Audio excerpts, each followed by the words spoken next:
Hello everyone, welcome back to my channel. So today is a bit of honest Q&A session. I'm gonna answer 3 questions from you regarding about my art journey. Number 1, what's my art story? How did it all start?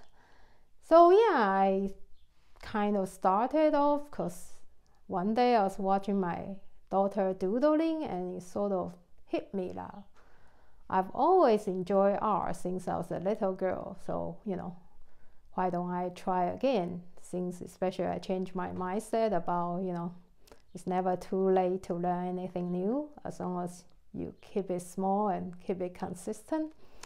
So I found an online course in sketching. And then very soon I realized, I'm never interested in sketching, say, a hand or an apple or a face, And then very soon I discovered, actually sketching flowers and leaves and florals just actually very relaxing and therapeutic. And I find, the shapes of flowers and leaves, there's a lot of room to explore. So very soon, I actually focus all my energy on sketching florals. And then I discovered painting on watercolor. I was just so fascinated by the fluidness and the transparent look of watercolor. So that's the moment I ditched my pencil and I just hold a brush and then, just starting my loose watercolor flowers journey. Yeah. But yeah, it's definitely a personal choice. I kind of just enjoy the freedom when I do my painting. I don't really use a pencil to sketch first. I just, prefer go straight writing with my brush. Of course, there's a risk because they are so often that sometimes the position didn't quite come out as the way I had planned. But on the other hand, if that position is a bit off, and I'll be like, oh, why don't I just add another flower there, although it wasn't in my original composition plan. So yeah, I guess, sometimes you end up with having some happy accidents. So with my own art journey, I guess my biggest lesson is I really enjoy the freedom of creating your own curriculum. I suppose a traditional art school, they'll often tell you, you need to start from basic sketch, and then, maybe an apple you should practice 100 times before you move on to the next subject. But the truth is, there's no one rule that fits all. And then, while especially there's so much, free online information you can find, I find, you can easily break all the rules and then just create your own and then see what suits you. And as long as you're still learning, you're still doing something, there's definitely no rule like you have to do step 1, 2, 3, 4, 5, 10 like that. You can just focus on 5 and then continue your 5. So that's part of my biggest lesson from my own art journey. Question number 2. What's my biggest art tip on watercolor? Well, yeah, I think it's quite probably, similar concept. My biggest tip is, definitely expose yourself to all those free online information, learn from all the wonderful teachers. But then pick what suits you. There's definitely no need to follow anything to the T, like you kind of would just pick and choose that, I tried that, don't enjoy it that much. Oh, I tried this. Oh, this is really fun for me. Let me do that more.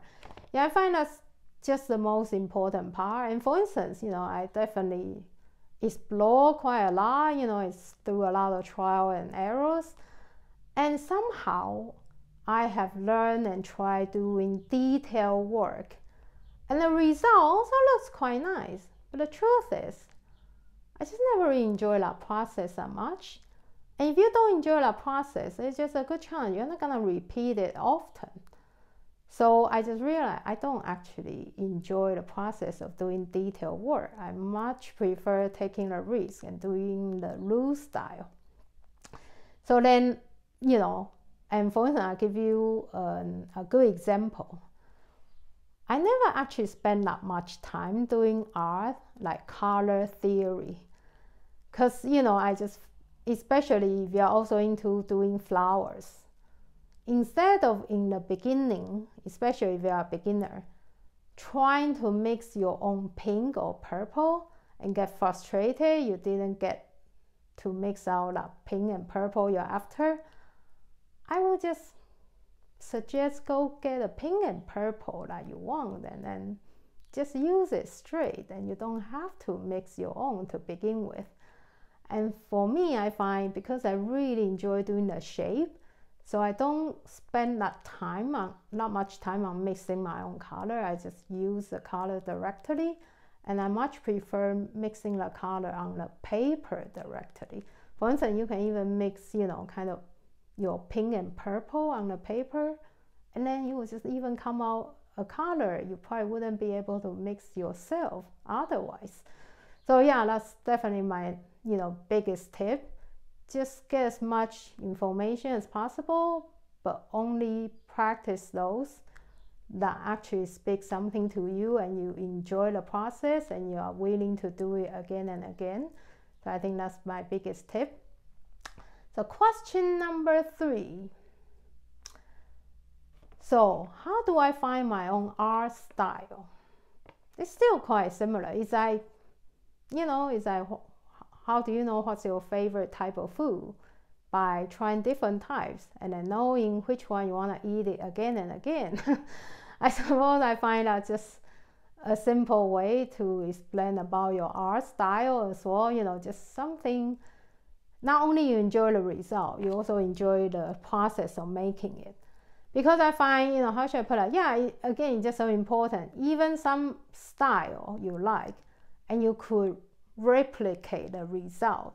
But if you don't enjoy the process, you kind of feel when you're doing, like, take me for example, when I'm doing the detailed work, I just feel like, I really try to be so careful, like not to make any mistakes. And I come out with something maybe it's pretty good, but I just really didn't enjoy that process at all, because I just remember how much I was afraid to make mistakes. While I paint loosely, I made tons of mistakes and a lot of results. It never turned out the way I wanted it. But then I also created a lot of happy accidents. So for me, I never know what kind of surprises wait for me today. And I much enjoy taking that sort of risk, spending that kind of time making that sort of mistakes. So it's a very, very personal choice, yeah? So yeah, I think it's the same, explore, be curious, try things you wanna, figure out, and then make some mistakes. And the most important concept I learned about finding a concept is definitely focusing on process, namely the journey, instead of the destination. Even one day you think you land on the destination, doesn't mean you stay there forever, because in a way you realize, you know what, today actually I want to keep going and then see if I can land on another destination. So that's the way I see when it comes to finding your art style. For instance, what's my style? I think this one is actually quite a good example, this painting. Yeah, when it comes to my style, I definitely enjoy the loose watercolor style, and I do enjoy flowers. And I'm not into painting into like a pot or vase. I always enjoy painting a branch of a flower and leaving the white space, giving the viewer some, imagination. They can fill in their own idea of the rest of the painting. And then I like kind of letting the flowers kind of flowing in the wind, like, the freedom, the flowiness, that they are that part of the nature. That's definitely the style I'm into. And I'm not quite good at painting like different specific type of flowers. I would definitely think that my flowers just kind of like open for interpretation. Yeah, I'm not, never quite sure if I'm really painting a rose or wildflower or peonies. To me, it doesn't quite matter. For me, what matters more is the compositions, what sort of message is sending to the viewers, what sort of feelings is getting to the viewers. And I would say my favorite type of composition is more the Chinese painting kind of style, but using watercolor techniques. And then having said that, that's sort of my current style. But I realize I'm sort of leaning towards even more loose, more expressive style, even getting more abstract style sort of painting lately. Yeah, I guess it's just kind of part of my personality. I just kind of really enjoy getting outside of the box and create my own box, so to speak. So yeah, that's sort of all for my time today to answer 3 questions from you regarding my art style, my art journey, and my art tips. So hopefully you find them relatable, or you got your own tips or your own style you'd like to share with me. Please comment below. I would love to learn. So thank you very much for watching my video today. I'll see you next time soon. Bye!